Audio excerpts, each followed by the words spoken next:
Hi, it's Dale here from Wedding Help NI, and we're at the Beach Launch Hotel today, and we have some amazing suppliers. We're going to do a bit of a long form podcast. So introduce yourselves and tell us what your business is. How's it going, Dale? Thanks for having us. I'm Darren. I'm one part of Fairytale Wedding Specialists. It's great to be on the show today. Basically, what we do is everything from decor right through to your statement and entertainment packages. It's about building and sculpting those packages to help couples create that dream wedding. Yeah. How long has the business been going as well? So we actually took Fairy Tales over 2 years ago. Before that, and we still have Northern Lights, but it's gone in a corporate direction. So we've been running the business all together for about 5 years. So we've got loads of experience within the wedding industry. And then myself and Gary also come from a hospitality and entertainment background. Yeah. So I've actually been DJing since I was about 16. I'll not give you away my age now. But 20 years, that's what I claim. So 3 years then, is that right? I wish I had to have a shave today to look like this. But so DJing and hospitality were my background, which have been great to bring into the wedding and events industries. That's a bit about my journey anyway. To yourself? Yes, Dale, again, thank you so much for having me. My name is Lorna and I am the owner of the Little Pearl Company, and we are a jewellery, shoes and accessories company based in Portganon. So I'm online, and I also have a studio as well. So brilliant. Amber, with yourself? So I'm Amber, and I'm a wedding singer specialising in ceremonies and drinks receptions. You just mentioned earlier, I've pretty much been handed the microphone as a child, so I've grew up with weddings and my mum and dad being in the business of weddings. Yeah. I think my first paid sort of official ceremony, it was my 14th birthday, so I've been doing it for... no different as such? Yeah. So I suppose moving on, we'll go with how did you find setting up the business? I was down with you, of course. We done a walk around. I was absolutely amazed at what you have done there with that business is unbelievable. How you've put that all together. It is unbelievable. How did you find that process, I suppose? So what happened was it started off as a bit of a side hustle. We had a friend who had created these large light up letters and numbers locally, and we sort of seen them and went, could we make a bit of money and a bit of a turn at this? We were both working in overseas property at the time, myself and my partner in the business, Gary. So I was sort of looking after the overseas marketing, and he was one of the partners in selling overseas property. So something completely different to the wedding industry. But both of us having that hospitality background and an events drive, we sort of went, how can we still get back into it a wee bit? Yeah. And then COVID hit. So what happened was we had to sort of be very innovative and think, how can we make some money during a period of time where nobody's making money? Yeah. So what we actually did at that stage was we went into people's back gardens, put mobile bars and cocktail mixes, and basically went in and became essential workers for people during COVID who had money to spend. And then obviously fast forward to coming out of COVID, that's when weddings started to take off again, and we sort of had built up a bit of reserve from the COVID period to then expand into the wedding industry, and there was an opportunity also came up post-COVID where we bought over another company which specialised in photo booths. So we just kept adding, and then gradually over time got bigger and bigger and made it our full-time job and put everything into it. Did you find that transition, I suppose, moving away from a job, and then jumping on becoming your own boss and stuff? How did you find that? It was scary, and there's a lot of things we look back on now and we sort of go, I wish we didn't do it that way. We honestly have taken the long road for most of it, which has been great because now we have all that experience garnered, and it's just sort of put us in good stead for moving forward, not to hopefully make those mistakes again. But yeah, it was a big shock to the system not having that security. But without COVID, obviously, we probably wouldn't have made that leap of faith. Yeah, so COVID has helped you. Certainly, along, definitely has. There you go. What's your story? How did you get started? How did it all come about? So the seed was kind of planted in 2010 when I was getting married myself, and there just wasn't anywhere on the market that sort of had, all your jewellery and shoes and accessories in one place. So the seed was kind of planted. You either, went to a jeweller's shop and paid an awful lot of money for a pair of earrings, and I was like, there's got to be some kind of middle ground here. So, 7 years later, I was like, no, this is a perfect time. I was working in construction at the time, so very different. Such a different sort of background. Yep. Got the opportunity and thought, no, it's now or never. So it was born then. And how have you found that, going from maybe like a construction sort of background and they owning your premises and stuff and doing that sort of thing? Or so it's at my house. Studio was at my house. Yeah. And how did you find that? Did you find that like a big leap from going from having the stability of a day job, I suppose? Big leap. So yes, I still do a construction job part-time as well. Right. So it's sort of nice to have the balance, and the jewellery and accessories doesn't feel like work for me. So it's nice to have that, the security, but also... That's an amazing thing, that too, because I always think that you've so much more passion then for it, because it becomes a passion project as well, which is amazing. Yeah. Amber, I know your mum, I know your dad. So microphone was nothing new to you. This was wee buns to you. Yeah, both sides of my family are incredibly musical. So my granddad, he was like in an American country band, and they would have been all over the place. I mean, they did shows in like Wembley, like country shows, and there's photos of him with just different like country celebrities, and it's unbelievable. So I just always loved music. Always knew, come 6:30, my mum and dad are going away, they're singing at a wedding. Yeah. And then I maybe the odd Sunday, if they had a wedding showcase, I remember going up and maybe I would have caught a bit of it, and they were like my sort of celebrities, like it was just class. Yeah. But the wedding fairs were absolutely rammed. It was like a big day out for people, especially back then. I think we've maybe lost that a tad after COVID, but it's definitely coming back. I think it's become, like talking about wedding fairs, I think it's become a lot more where people can get everything on social media too, and I think even, and you're probably more this age group than us, but younger people now, they're not as sort of talky or as a lot of my couples don't I would want maybe a phone call and talk away, but a lot of people are just happy enough that's you booked. That's it. Without sort of meeting you. But I do think it is very important for the people who are going to be around you the morning of your day to probably actually speak and gel with them and get to know them as a person, because you're going to have them probably in your wedding photos or in the background or part of your day for the rest of the time.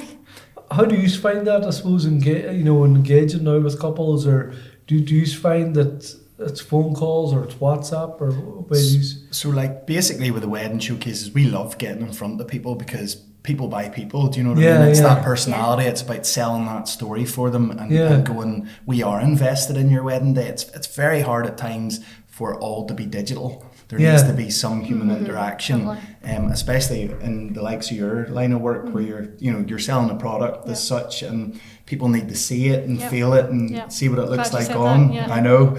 And it's the same with us as well. You've been up to the showroom and the warehouse.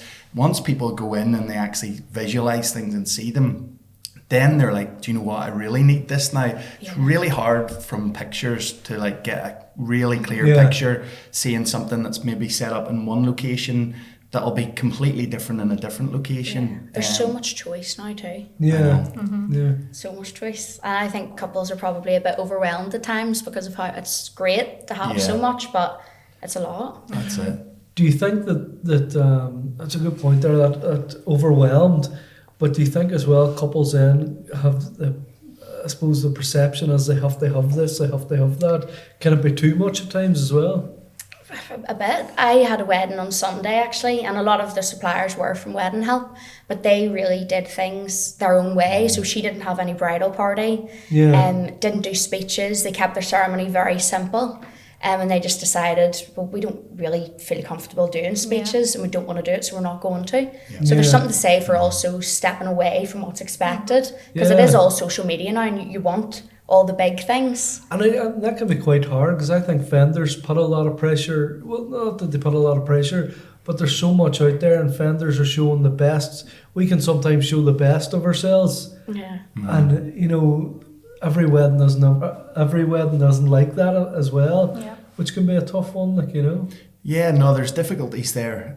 But what we find as well is there's only so much you can share across your socials without overpopulating it. Yeah. So there's certain services that we don't actually push until we chat to clients, and they're like, Aye. oh, we didn't realise you did it. Otherwise, you'd be completely overloaded looking at a Instagram page or Facebook page. So what we've really tried to hone in on is, right, what are we really, really good at? And then we're not that we're not good at the other things, but these are byproducts then, you know. It's the decor is the essential bit, and then all add-ons can be sort of talked about when they come in and see them live in the showroom. And you all offer so much as well. We all were at the Ballyness Open weekend, and you had the did margarita, cannolis. you had the margarita set up, and then obviously Gary doing the cannolis, and I think it's class because it's interactive as well, and it's something you wouldn't usually think. It's all part of that experience, isn't it? That's what you're trying to create for the couple, is an experience as opposed to just something that's maybe static and stands still. And it's like, you know, what people wear and what they hear is all really important to it as well, and it all boils back down to that experience factor.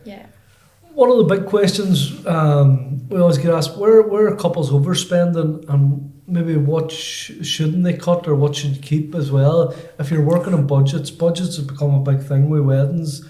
And I suppose in life in general, like, you know, we're all budgeting. So how would you advise people, I suppose, helping them in that way? Or, you know, what is your go-to things that you need, or, you know? I think it's all based on each couple, you know. Everyone's different. Everyone's personality is different. We went away to get married, and everything was so low-key. But everyone had such a good time. You don't need, like, we didn't even have a wedding cake. We didn't do speeches, but it fitted our personalities. And I think that's You know a what I big mean? thing as well. You know, find what's needed for you rather than following what the you trend, or think is a trend. Following whatever somebody else is doing, like, you know. There is a lot of pressure there where people are trying to, you know, outdo certain other people, and it's really what we try to bring them back down to is, this is your day. This is about you guys. Do you know, the people that are in front of us, people are so under pressure to maybe listen to what their mother-in-law is saying or their granny or how she did it. It's your day, so you make the choices that are right for you and your personalities, and then put everything else to the side, as hard as that is at times. But it's good then when you get in front of people who reassure you of how the process works and what is best for you. And it's what's great about this industry, as well as the experts who have that experience to then let the clients know. Yeah. What do you find, Amber, different? Like, obviously you're doing lots of different gigs, and you've grown up doing gigs. So you would have played the likes of social clubs, pubs, clubs. What's different with the weddings? When it comes to weddings, I think it's the fact that, different to a corporate event, you're still professional, but with weddings there's just a certain level of tact and care that you have to have. I mean, if you wake up sick the morning of, like, if my arm was hanging off, I still have to go and do the wedding. It's not a case of getting someone to cover it. You have to be there, and you have to be present and show up for your couple. You don't get a second shot at it. No, there's no do-over. How do you find that, I suppose, dealing with brides as well, coming on and looking joy? It's, you know, it's so important to them. It's the one day, everything's getting, there's a photographer taking pictures of everything. Do you find that a lot of pressure, do you, in your sort of line of it? To me, that's the most special part of my job. So it's creating that experience for them where they can come into the studio, they can try things on, they get to see what things look like together. You don't have that experience when you buy on a website.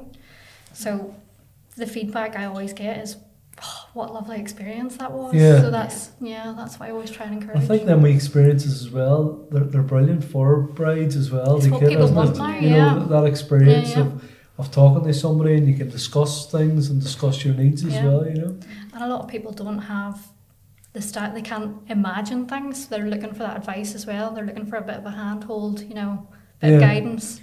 It's how you make people feel as well. I mean, when it comes to music and jewellery, and it comes to the photo booths and the experience that you offer people, it's how you make people feel on their day. And there's a certain type of person you want to work with. That's it. And even bringing it back to what you said about the corporate realm of the world, that you could ultimately feed that in with someone who could replace you, and they're still getting that same experience. But for a wedding day, when someone has invested everything into what you've told them, they're expecting that. So you have to go and deliver. And like you said, if you're sick, or, you know, you don't feel up to it, or something something's happened in your life, you still have to go there, you still have to perform to the expectation that they have. Yeah. And it's similar to me when I'm out DJing as well. I feel real stress and pressure to every gig I go to, but it's a natural feeling. Once I'm there, I know the music's playing, I see the crowd on the dance floor, it's a completely different experience for me, because then I really just settle. But the build up is so intense. And even driving home at night, you know, you're going, was that definitely 100%? You're questioning everything, because it is the most important day of their lives. It is, and it's so personal. And I think with corporate events, and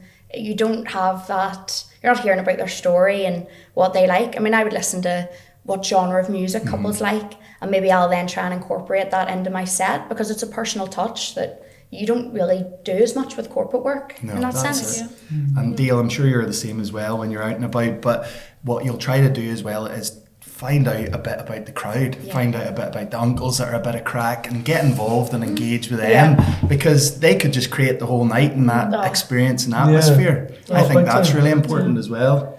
Big question, and I suppose this is a good one for us. All non-suppliers fees booking individually, pros and cons. I know with my wedding extras business and yourself, you offer lots of different things. What do you think the pros and cons is? And I suppose I can give my thing as well. What are you thinking? Well, I mean, it's what we try to do is really simplify the process for any couple that comes in. So it's about going, listen, we're not just a one-stop shop, but we're offering a real high-quality service for you. We have the products here, and we can simplify your process on the lead up to your wedding day. Sometimes couples can come in and it can be a bit overwhelming, but what we'll try to do is just pinpoint exactly what is important to them at that first initial meeting, and then sort of grow from there, you know, because couples can add wee bits and pieces on as and when they feel like it. So that's been very helpful, driving our business forward, adding those wee extras and trying to have multiple. So I suppose I think the pros to it as well, you can save money. Do you know, like I know if somebody's coming to me and they're booking a package where it might be, say, a hypnotist show or LED letters or photo booths and stuff, there's going to be massive discounts. I'm sure you're the same if you're doing that.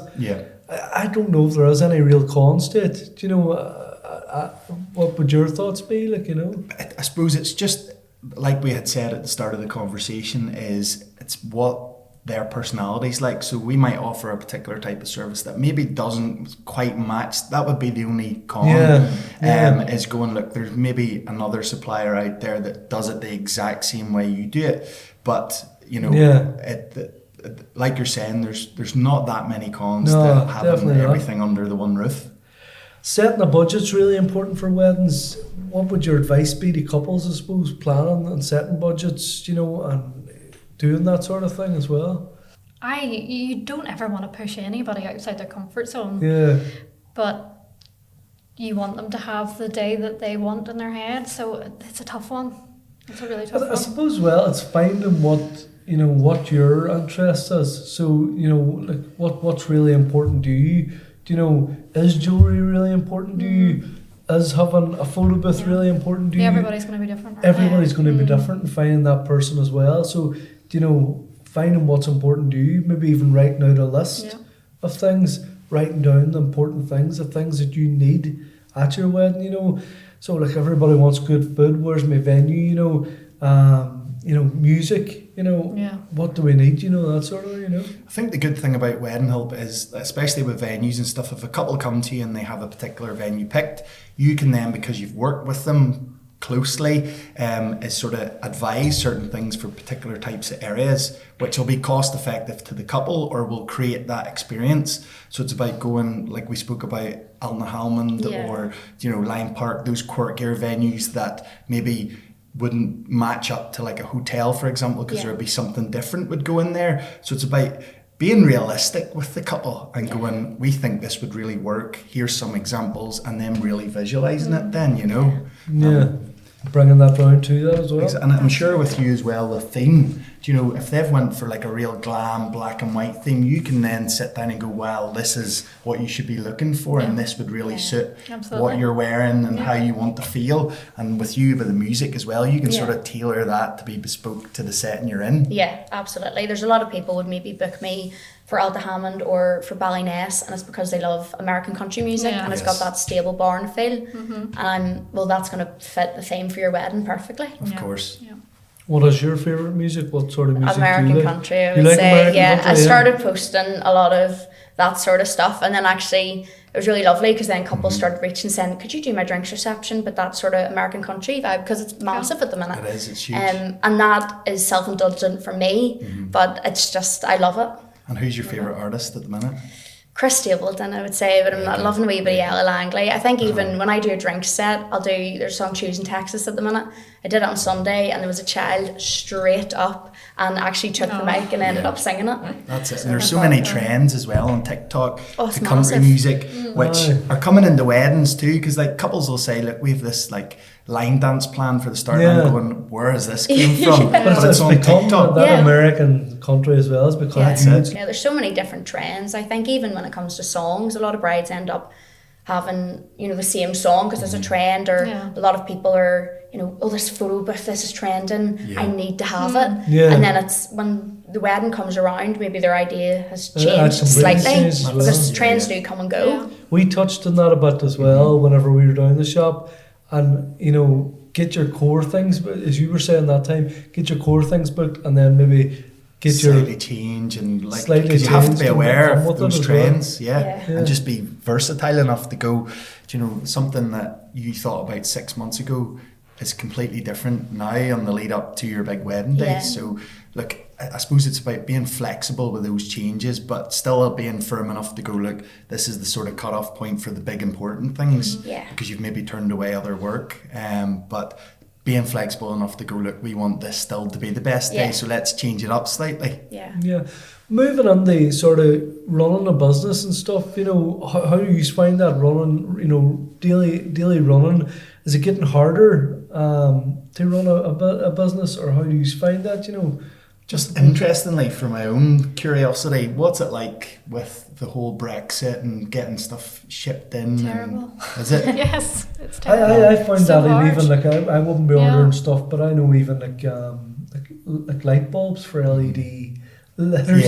I ordered stuff. ones and replacing them, and even now you have to go through the whole, put in the number, what do they call that number? The unique EIOR. the EORA number.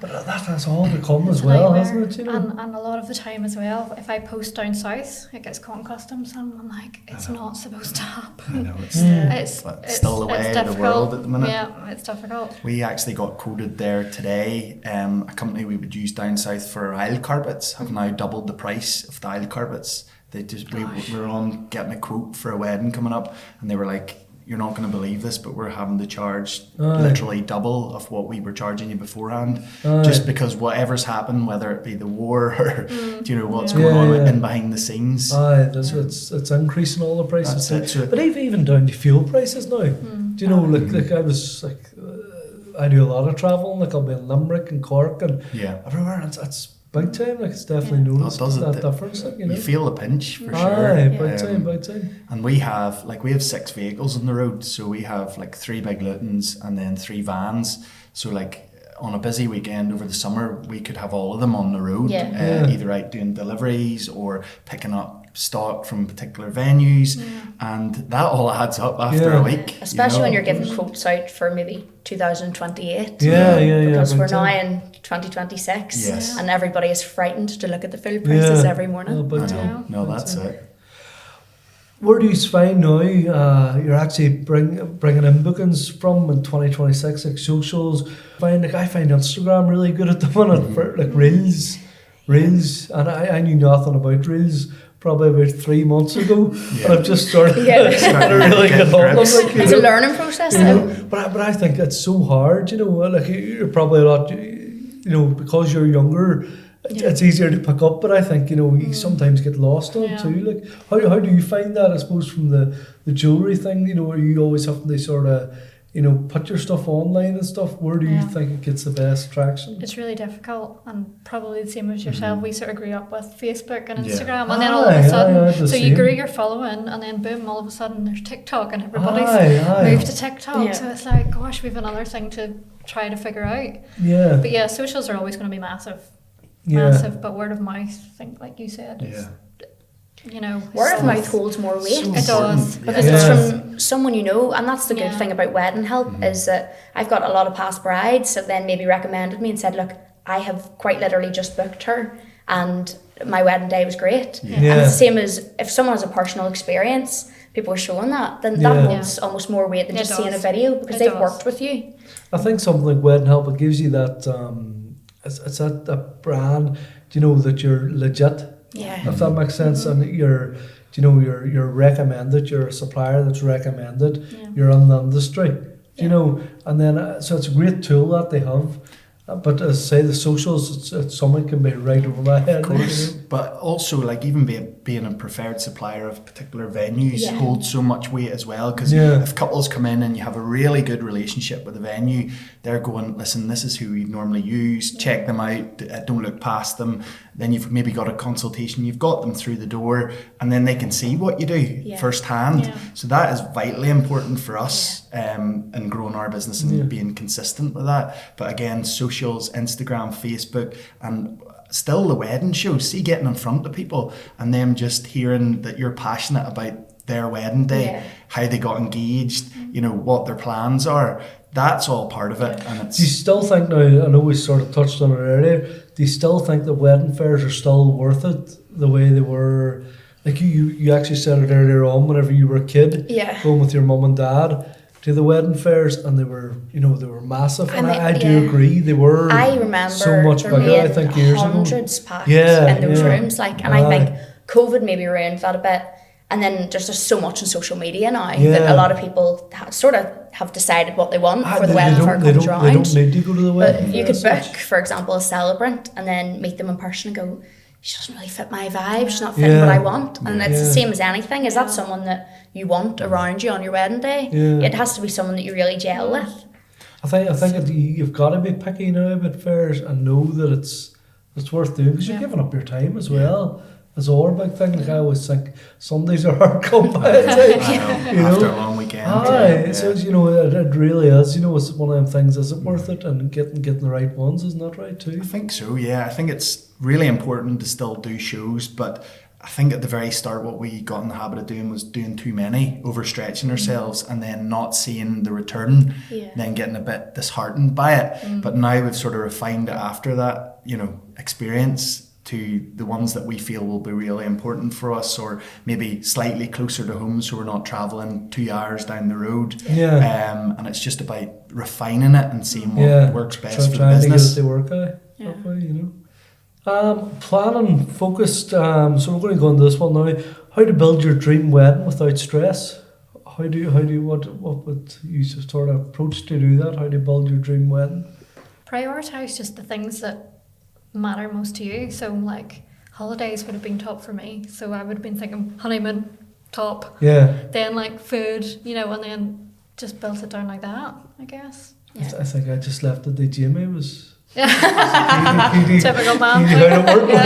I think what you're always going to run into is some sort of element of stress, because you're planning the biggest day of your life, but it's about finding those wee things that are really important to you and focusing, right, okay, this is what we'll start with, and it's about digesting it. It's about going, let's not try to do everything at once, and let's bring in the experts to help us here. Do that's why we are in this industry, is to alleviate the stress and pressure for the couple. How different suppliers come together to create one experience, and you had a great example of that, because you were doing a wedding on Sunday and you said it was all suppliers that you knew. Yeah, Sunday was great. It was pretty much all Wedding Help suppliers. So I arrived, and then Michael O'Neill Wedding Services, he arrived to do the decor, he was DJing that night. And then Leah from Serenity Seeker, she arrived, and then we had Victoria Wedding, and it was just the best. It was the best day. And then I seen a photo on the stories of the earrings, and of course it was Lorna that had supplied the earrings, and it was just great. And the bride said, she was like, you'll probably end up all working together, and this will happen a lot because we've found you on Wedding Help in the directory and stuff. But we did work together so well because we all knew, okay, this is where she usually goes, or she likes to do this, and it's great. I think it's great, even the wee sort of back end things that we have, like the WhatsApp groups and all that we're all part of, because you have that bit of support as well. They help each other, is that right? And do you know what? It can become quite lonely in the industry when you don't have things like that in place. Yeah. And even having that support, like there's obviously groups we're in now which we support each other and share ideas. It's about that collaboration, because no matter what you do in this industry, there's enough work for, you know, everyone out there. And it's so key just to have that support and the networks and the collabs and everything. And like you're saying, you get a buzz when you're out at a venue and you bump into a couple of people you know, and it's like before you know it, you're having really good fun. There's suppliers, and I'm sitting there and I see them, and maybe I don't know that they're working the wedding, and I see them and I am just absolutely delighted that they're there. It's such a tight-knit community as well. Yeah. It's so supportive. Yeah. That's what I've found. Yeah, I couldn't believe it. I mean, when we go to the awards, I wasn't even on Wedding Help maybe 6 months, and I had won the supplier vote, and I couldn't believe it. But even going to the awards night, and there was maybe celebrants that I'd worked with jumping up to give you a hug and stuff, and nice. I just brought my mum with me, and she goes, that is so lovely, because you would almost think it's quite a lonely industry, but really the community that we have at Wedding Help it's totally changed things dramatically. Yeah, that's definitely a big help. Like, it definitely is, you know. It's an amazing platform. Any disasters? What disasters have you had? Well, personally, for me, it has been, you know, loading a 360 booth into the van, and then maybe forgetting the arm of the 360 booth, which is so easy to do because you maybe set the arm, it doesn't fit in the case. So you're maybe driving down the road, you're maybe pulling into Belfast, and you're trying to think of everything that's in your head and going, I have forgot the arm, I forgot it. I had something similar, but 2 months ago, and it was one of them vintage booths that I have. Yeah. And I forgot the tripod part of the legs. Yes. Because the tripod part, they're always just stored something at the side. Completely forgot them, but I was able to, I got down, it was Carver Castle. Yeah. I was able to use a table, so it was still not perfect. I know, but you still made it happen. Still made it happen. It's similar. Sometimes you're like a duck above the water, and underneath it's just pedaling like mad. But you can't let anyone see that, so it's... no, that's right, that's exactly You have to ensure that no matter what, you've got a solution, even if it's your mistake. You're ready to go. That's what you have to do. You're ready to get through it. What about you? Any disasters? I woke up on Saturday morning to about 10 missed calls. So when I checked back, and I was like, 6 a.m, who is this? So anyway, it was probably about 8, and I phoned and I was like, hello. And the girl was like, I'm really sorry to bother you. I'm a bridesmaid of, said the name. She's lost one of the bridesmaids' jewellery sets. Is there anything you can do? Like, we're leaving shortly. And I was like, right, I'm getting in the car. I have another one. So I... straight into the car and straight up to her house. She was like, thank you so much, you've like saved today. So all worked out in the end, but yeah, stressful. Yeah. But it's I suppose it's being versatile enough to solve those problems for couples. And there's definitely something to say for being able to think on your feet. Yeah. That's like me and you've been through the trenches. We've done the social clubs and so nothing could stop us. Oh, we've been through the absolute wars at times. Like, I mean, I remember I have quite literally done a band gig before, and I remember turning around. It was in like an army barracks. It was like a corporate gig, and I remember turning around, and the drummer's monitor quite literally there was smoke coming from it, and I just turned back around just as if nothing was sort of going on. But those things get sorted behind the scenes. Yeah. But I think, you know, I know, like, I came up sort of through where I would have been doing like tribute acts before I even was doing like sort of the hypnotist show, and then whenever I was doing the hypnotist show, I would have been doing like the work in men's clubs and all. And you know what? I think it was probably the best learning thing you'll ever do, because if you can get and do that crowd, a wedding crowd is so easy. It's so easy. I find it anyway. Great ground. So it is, you know. So it really. It leaves you that, you know, if you can do them clubs and stuff, get the laughs out of them, get what you need out of them, you know, it really makes the wedding gigs easy. Like, you know what I mean? I think we've touched on loads there today. So where can people find out now about your businesses if they're looking to book? What would be the handiest way?